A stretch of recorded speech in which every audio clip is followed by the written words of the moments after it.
I know you guys want to ask them some questions. There's 2 mics in either of the aisles. And while they bring the lights up, let me just ask you guys, as your own self, what semblance would you guys have? I would keep Yang's because I'm very clumsy. And so if I could get stronger every time I stub my toe on my coffee table, that'd be pretty handy. That'd be great. No pun intended. Oh gosh. Maybe sun so that someone else would do the dishes while I cooked. Because I like cooking, but I hate the aftermath of it. I've never had a good answer for this question. Honestly, either Blake or Jean's, because I love to heal people. Oh yeah, that's right. I think Jean's, but I also like basis. It's like I'm here. Nope, just kidding. I'm over there. It'd be fun to play tricks on people, but I think healing's probably more important than that. So. I think I would go with Maria Calavera's reflexes, because honestly, it's spider senses, and that's dope. Absolutely. Hi, how are you? Chadwell, Chicago. The show has had the half-animal people as the minority group, and set them apart as, well, maybe they're animal characteristic, lets them hear like a cat because they have cat ears, but it also might go, you can't find good shoes because you like half hooks. But since like they're fighting their way out of the minority group with all the plots that have been resolved and all the work that has been done by the characters, it seems like synthetic people, like the Protector Baptist, is becoming the next new minority. How are you going to set her and her kind of new culture, new experiences apart from the rest of the population? So it's not just, oh, they're different, we hate them, but they're their own group with their own identity. I think it's a wonderfully insightful question. Thank you for that. So Penny, I think, okay, I've been working on Volume 8 for a while, so I need to be careful not to say Volume 8 things. I do think Penny's interesting. Penny is one of a kind, and we did get a little bit into Volume 7, this Protector of Mantle's storyline, this distrust of Penny, Polandina, and can she really be trusted. I don't think it's currently our intent to try and sort of portray another marginalized, minority group with synthetic people, since currently Penny's the only one, and then all the other ones are sort of Atlassian droids and stuff. But I also think if we were to do that, we would want to make sure to take the time to do it right. I think, to be completely honest, we were 22 when we started writing RWBY, and when you're young, you want to be let's make a show about good things and have good morals, and let's touch on this, this, and this. And we were I think it could be really interesting and really important to have a show with there's some segregation, and let's talk about racism and minorities and stuff. And I think we were a little too ambitious for a 15-minute, at the time, 5-minute long show, especially with just 2 white guys writing it. I think as the lore and the characters of RWBY continue to get bigger and bigger and bigger, we want to continue to try and make our writers' room bigger and bigger and bigger, and mainly more diverse. I think the more voices you can have in a room with a varied background will ultimately give you something better, because everybody brings something to the table. And like we said earlier, at its core, that's kind of what RWBY's about. It's all these people not coming together for one thing and understanding that we're all people on one planet, all trying to get along. And so I think that's a super interesting question. I think we would want to make sure that we do something like that right, and take the time to really flesh into that and stuff. So I don't know if I hope I answered your question. I just kind of blah, blah, blah, but that was a great question. Thank you so much. Yeah, thank you. Thank you for kicking us off. Hi. Hi, my name is Kayla. I'm from here in Chicago. I wanted to ask the question of when a lot of animes especially start getting bigger and the fandom grows, you start getting that hard negative voice out there. And I know that I'm on Twitter a lot and I see it a lot, and you always seem to stay so positive. How do you, not necessarily personally, but how do you deal with quieting that negative voice for yourself so that you can keep bringing forward such a positive image and such a positive show? Another really good question. Yeah, that's a great question. Hate is gonna hate. I will say, it's not easy, and there are days where it really gets to us and really brings us down, and it's for me personally, negativity online has really affected me and hurt me, but those are just days where I just don't feel as strong and I can't handle it as well, and I think it's okay for that to get to you once in a while. I don't think you have to be so strong and brave all the time, because sometimes it just wears you down, and that's all right, because you'll get up the next day. And for me, I try to pay the most attention to the people who just want to enjoy what we're doing, who support us, who find happiness and joy out of what we do and what we make, who found friends from what we do. I try to focus on those people, because ultimately, especially when you're creating something, the negative voices will always be louder, but the people who will support you and lift you up will always be out in more numbers and stronger than ever, and those are the people who keep us going. Like you guys. Anybody else want to add anything to that? I think somebody told me a long time ago that you might be the tastiest, most delicious peach in the world, but there are still people out there that just don't like peaches. And you just kind of have to be comfortable with the fact that not everybody's going to like you. I think the hardest thing in dealing with that kind of stuff is, at least for me, it's really tough when you get a criticism that you actually agree with, but you think was expressed in an incredibly insensitive and rude way. Because you never want to reward harassment like that. That's not the way that you get things. Like, it's just not a good way to be. So it can be really frustrating when sometimes you're like, that person has a really good point.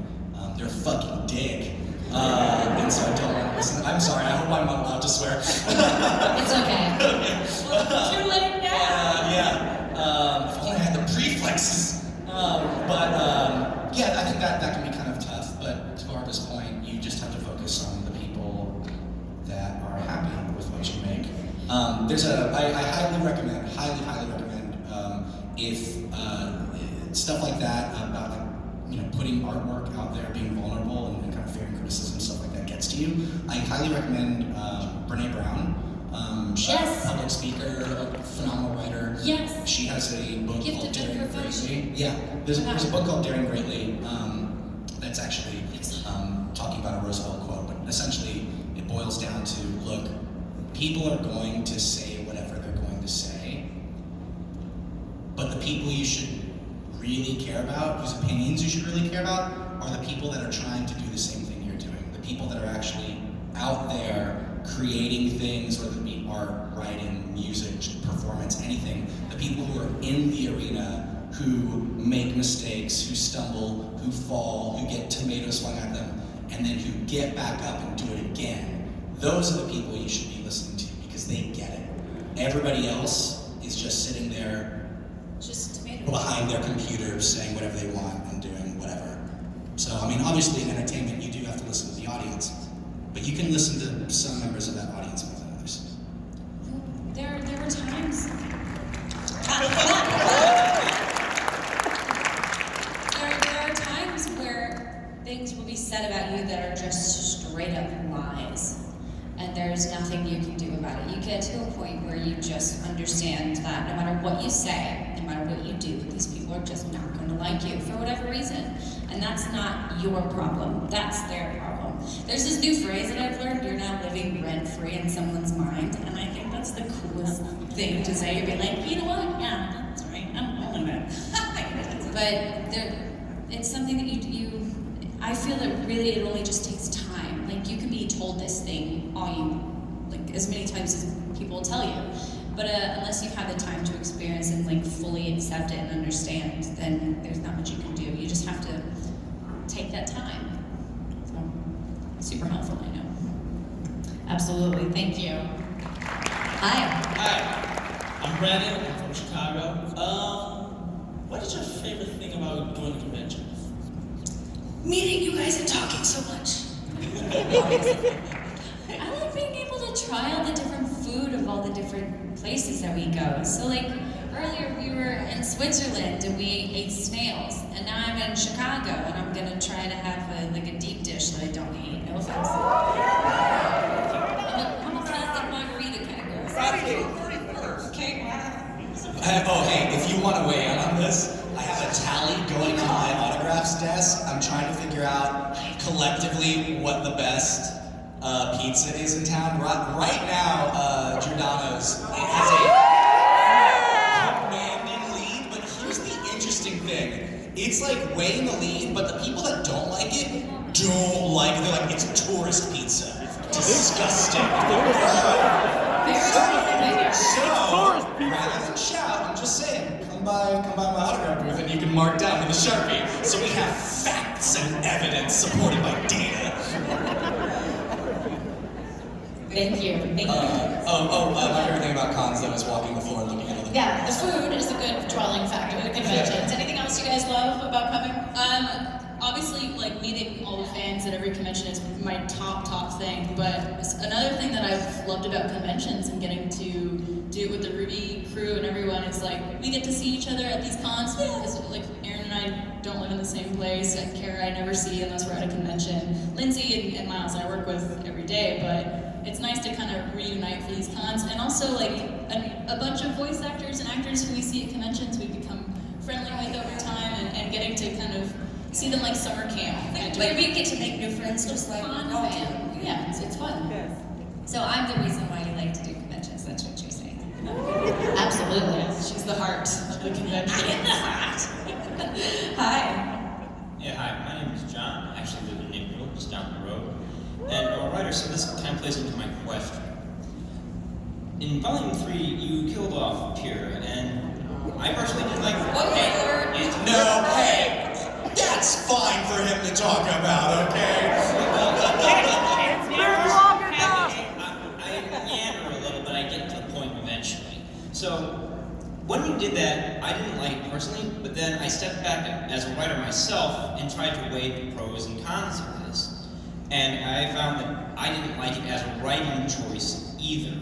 But so my question is, how do you come to those decisions? Because you know that these characters are loved really viciously on the internet anywhere, really. So how do you brace for that? How do you like say, do we really need to kill them, or do you say, get away with it? It's a really good question, actually. Pyrrha is actually it's very interesting because my experience with losing Pyrrha is different from, this sounds dark, any other character I've killed. Because that was one that we knew from the very, very beginning. We wanted to have this moment where, obviously Volume 3, as mentioned earlier, was a really big turning point tonally for the show. And Pyrrha was supposed to represent the best that Beacon had to offer. And then to show the audience this person who in the world of Remnant is perceived as the best wasn't enough to beat the worst of the worst, and then the loss being all that, it was all supposed to be a culmination into this moment that makes everyone go like, oh, are we gonna be okay? Like we went from this really kind of light, funny thing, and it's something that we actually, I think in Volumes 4 and 5 needed more of, was a little more lightheartedness, but we definitely wanted it to be a shift and for things to be more dangerous, more risky, and a little more scary. And so, because we knew that Pyrrha was going to be gone from the very beginning, it was something that I had a lot of time to prepare for. And so when it happened, we were like, yes, like I think this is what's going to happen. It's part of all these things that we're losing: Meg's arm, the school, Ozpin, like all these things were going to be gone. And she was just kind of a part of that. And so we wanted to just, leading up to that, obviously make people, hope that people would really enjoy her time on screen, and really get to see her in some cool fights before she was gone. But yeah, I guess it's an interesting case because we kind of knew it was going to happen for a long time, as opposed to other characters who, like Red vs. Blue spoilers, Donald Doyle was kind of, as I was writing that trilogy, not last minute, but a late change from someone else who was going to die that season. And like after I wrote that scene, I had to go for a walk because I loved that guy and he was so sweet. But yeah, it's interesting, and I don't think very, very rarely are we very like flippant with like a character that's gonna die. More often than not, we're like, I feel so bad. We've been like X character has really gotten the short end of the stick for a while just because of having to prioritize other stuff. There's one character in particular who's back backstory, we've had to push for 3 seasons because we keep having to do other things first, but that won't be the case forever. But yeah, I'm talking too much again. You got a very good question. Sorry, everybody else. We think if you keep talking, you'll reveal something about Blind Men. But no, that's a great question. Thank you so much. Thank you. Wonderful question. Hi. Hi, Zach from Rockford, Illinois, and I'm really interested in kind of like the production aspects of shows. Like I like researching kind of the cycles of like from writing to animation to voice acting, and I understand that when the show's like it keeps getting kind of like bigger and bigger, so production kind of keeps ramping up, so to speak. So I guess my question is, how exactly do you, like, have you needed to adapt, like, not just financially, but also just, like, as far as, like, structure, and, like, how do you kind of meet those kind of challenges in production when it kind of keeps going? I can do my best to answer that question. I haven't been a big part of the production for a while. They put me in the writing hole. But a very high-level answer to that question is yes, absolutely. Structure is absolutely important. You think of art, like cartoons, as like a very like, oh, loosey-goosey, and like its expression. It's super not. I mean, it is, but it isn't. That stuff, you can't do that without structure. It's a production, especially an animated production, is a huge train that is just barreling at these tremendous speeds that cannot stop nor turn on a dime. And so you need to have months and months of planning and preparation. We would be absolutely lost without our amazing production staff, our producers, our team leads, our directors. Shout out to Krubby. Shout out to the Krubby. I love they do magic all the time. Yeah, no, I mean, you have to, and there's also things you have to keep in consideration. R.W.B.Y isn't the only show that we make. Rooster Teeth Animation employs several people. We have, a 2D department. When Screw Attack became part of the Rooster Teeth family and Death Battle became a big thing, like that's technically under the Rooster Teeth Animation umbrella at this point. You have to think about when does another show finish their production schedule, and then do we have something for those people to move on to? It's one of the reasons why we're so far ahead with R.W.B.Y writing was because we wanted to make sure people had jobs. Like, we had to make sure that scripts were going to come in X many months earlier so people could roll right onto that out of R.W.B.Y Volume 7. And that it leads to challenges. And fortunately, I think, our new heads of animation, Joe and Sean, have done a really remarkable job in helping us transition into better working environment for everybody and trying to make sure that we can take on the right amount of jobs with the right team. And it's interesting, you'll learn things too that you didn't expect. Like, for example, when Genlock Season 1 production wrapped, hopefully you guys enjoyed that show. It's super cool. At first, some of the higher-ups were like, oh great, we can really help out R.W.B.Y by giving you guys 20 animators. Again, I'm just pulling numbers, I don't know actually numbers, but we'll give you guys 20 animators. And Carrie has to say actually, that might make things worse.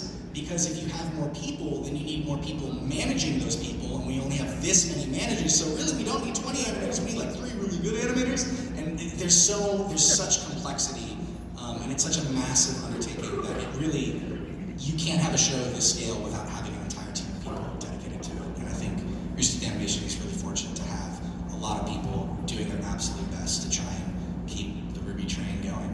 But yeah, I can barely high-level speak to that stuff, I'm sorry, but if you ever have an opportunity to speak with other crew members, and if anybody goes to RTX, it's a really awesome opportunity where we give our crew members time to hold their own panels and really deep dive the crafts that they have mastered, and it's always a super cool treat to listen and talk there.